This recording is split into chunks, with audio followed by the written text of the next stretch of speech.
guys, welcome back to my channel. Today I filmed this makeup look right here. I did post a picture of it about like a week ago on my Instagram, and you guys seem to really like the makeup look. I got tons of great positive feedback from you guys, so I decided to film it for you guys. I'm very inspired by like different colors in here, and I just thought like, oh my god, like I've never tried that before, so I wanted to try it and see how it was. And I really wanted to do a purple, orange, gold smoky eye.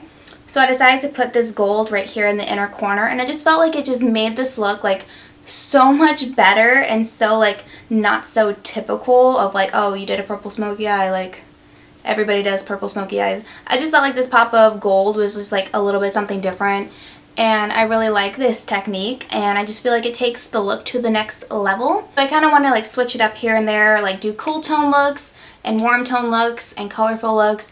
That way you guys kind of get everything here on my channel, not just like, come on girl, like do you only know how to do like warm colors, like that's it, that's all you like branch out a little bit. So I decided to branch out, and I hope you guys like this video. If you did, don't forget to give it a thumbs up and subscribe to my channel if you haven't already. I love you guys, and I'll see you in my next video. Bye!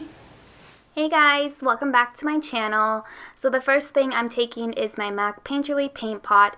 This is my favorite eye base. I used to use concealer to prime my eyes, but this has just been like my ride or die for the past couple of months, and I absolutely love it. It really covers up all the blood vessels on my eyes and shows the pigments really well. So I'm going to go in with RCMA No Color Powder just to set that base. I did put it in a Dermablend packaging because I cannot stand the RCMA No Color packaging.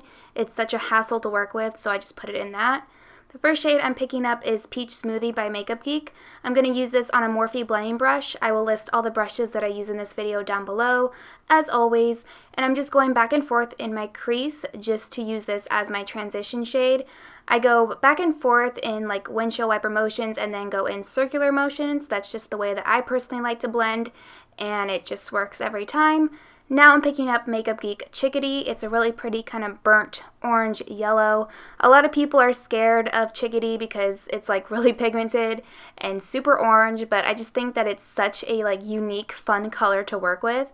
And I'm going to be dusting that all the way from the inner or outer corner towards the inner corner of my eye, really digging in that crease. And I'm picking up a generous amount on my brush because I do want this to show through the other colors that we put on our eyes.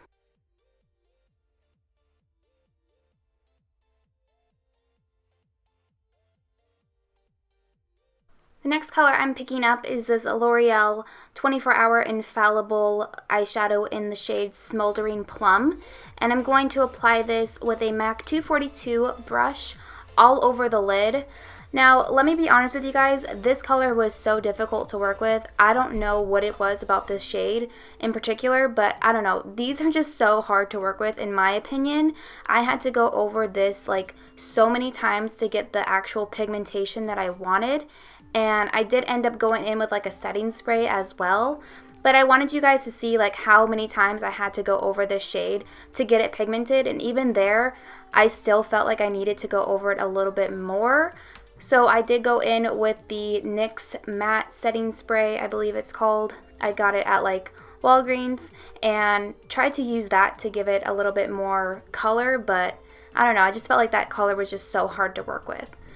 So now I'm picking up Makeup Geek Bitten eyeshadow, and I'm using this on a Morphe M443 brush, and I'm putting this predominantly in the outer corner of my eye, and then I'm blending whatever I have left towards the inner corner. Like I said before, this Loreal Infallible eyeshadow, as you can see, when I start blending this shade in my crease, it is completely dusting off that entire pigment that was on my eye. And I don't know what I was doing wrong. I was using the same brush that I always use to apply like pigments and eyeshadows. Like, I absolutely love the MAC 242, so I know it wasn't the brush that I was using. I don't know, I just felt like if you guys are going to recreate this look, I would definitely try a different purple. I really don't recommend this one in particular, sadly, but I mean, you know, it did what it needed to do. I'm going in with a blending brush now. This is another Morphe brush, and I'm just dusting back and forth just to make sure there's no harsh lines in the crease and everything looks nice and blended. And yeah, so now this is when I go in with the matte finishing spray from NYX, and I do spray my brush with it and then go in with it a little bit damp. And it does show the pigment a little bit more true to color, and it gives it that like deep kind of plum shade, and that's really what I was going for. So I ended up liking it afterwards, after I sprayed the NYX setting spray. So I would recommend maybe getting Fix Plus or like some type of setting spray to use with these, because when they go in dry, it's just not my favorite, honestly. So that's just a tip, just being honest. So now I'm going back in with that Makeup Geek Bitten eyeshadow on the same Morphe M443 brush, and I'm just trying to go back and forth in the crease of my eye to deepen out the outer corner and blend that harsh line. You'll see me go in here like a couple more times with this pigment from Loreal to deepen it up, and it wasn't blending like I wanted it to, so I did put a little bit of that pigment on the brush and blend that in my crease as well to help the harsh line kind of fade a little bit that was in my crease. I don't know, like I said, nobody's perfect, so I just was trying to work at it as best as I could and blend any harsh lines. And I go back in with that blending brush one more time. You'll see me go back in again with this pigment all over my lid. So yeah, just trial and error, people, trial and error. So now I'm going back in with that blending brush one more time to diffuse any harsh lines that were in the crease. I did pick up a little bit more of Makeup Geek Bitten on that brush just to dust in the outer corner, because I still felt like that purple was still giving me a hard time and I wanted to blend it out a little bit more. Now I'm picking up a makeup wipe and just cleaning up my mess, because this pigment did leave a lot of fallout, and I'm sharpening up the eye look with the wipe as well. Now I'm going to go in with MAC Shroom. This is my favorite brow bone highlight, inner corner highlight. I think it's amazing, but you know, MAC eyeshadows are a little pricey, so I would suggest like Makeup Geek or like Morphe eyeshadows. You can find like the same thing with those two brands. And I'm just highlighting my brow bone with like an e.l.f. brush. It's like a shader brush. I just feel like if the blending is not working, just highlight the brow bone and blend down, and that'll help the blending process a lot more. And then once again, I'll go back in with that fluffy brush just to help diffuse any harsh lines. I'm going back in with Smoldering Plum on a flat definer brush from Morphe, and I'm going to put this really, really tight against my lashes, all the way from the outer corner of my eye towards the inner corner. I did do my foundation and like mascara, eyeliner, like lashes and all that stuff, because I do have a video of foundation, so I'll link that down below. But when it comes to lashes and eyeliner, I just cannot do that on camera. It takes me about 20 minutes to do both, so I just kind of skip it. I'm going back in with Makeup Geek Bitten on the same definer brush, and I'm smoking that back and forth from the inner corner to the outer corner. And then I'll pick up Cocoa Bear and Chickadee on a pencil brush, and I'm just going to buff this back and forth under my waterline and lash line, really, really diffusing those two colors together and blending back and forth all the way from the outer corner towards the inner corner.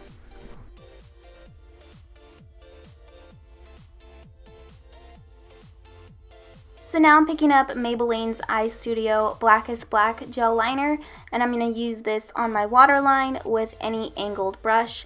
I personally prefer gel liners in my waterline because I just feel like they're super black and they're super easy to work with and super creamy.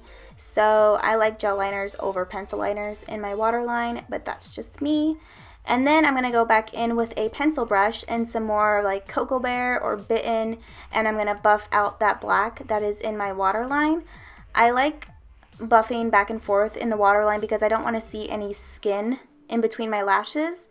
And it should look something like that, just very blown out and smoky. I'm going to go in with the fun part, which is Color Revolution's Gold Pigment. I don't know the name of this specific pigment because I've had it for so long that the name is actually worn off on it.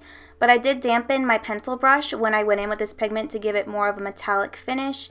And I'm putting this from the inner corner, fading it up towards the brow and then towards the lower lash line. And then I'm going to go in with some mascara. This is from Butter London, but of course any mascara you have will do.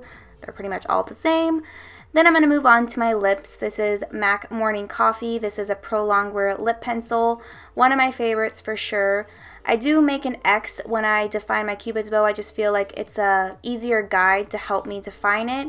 And then I'll just line my lips like normal. Then I'm going to go in with my favorite nude of all time. You guys know this is Spirit lipstick, and I'm going to apply that all over my lips. So now I'm going in with Kevyn Aucoin's Starlit Powder. This is a really pretty kind of pinky highlight, so I like using this over my cheeks just to give like a pretty glow when you smile. I like applying it to the apples of the cheeks and blending back towards my blush. I just think it's such a pretty highlight. And then I'll go in with the one, the only Champagne Pop by Jaclyn Hill and Becca Cosmetics. I just feel like this color of highlight really does tie in with the look with the gold and the purple, so I felt it was only necessary to use this highlight. And I'll also put that on the tops of my cheekbones, as well as the nose, the cupid's bow, the chin. You guys know how to highlight. We're gonna put it all over our face, and you know, we're gonna work it. So last thing I'm gonna do is take NYX Matte Finish setting spray. I just ran out of my Scandinavia setting spray, so I didn't want to spend a lot of money on a new one. So I just picked this up from Walgreens, and I really do like it. It works really well, and it's super cheap, and it does the job. So yeah, so here's the final look. I hope you guys enjoyed this video. If you did, don't forget to give this video a thumbs up and subscribe to my channel if you haven't already. I love you guys, and I'll see you in my next video. Bye!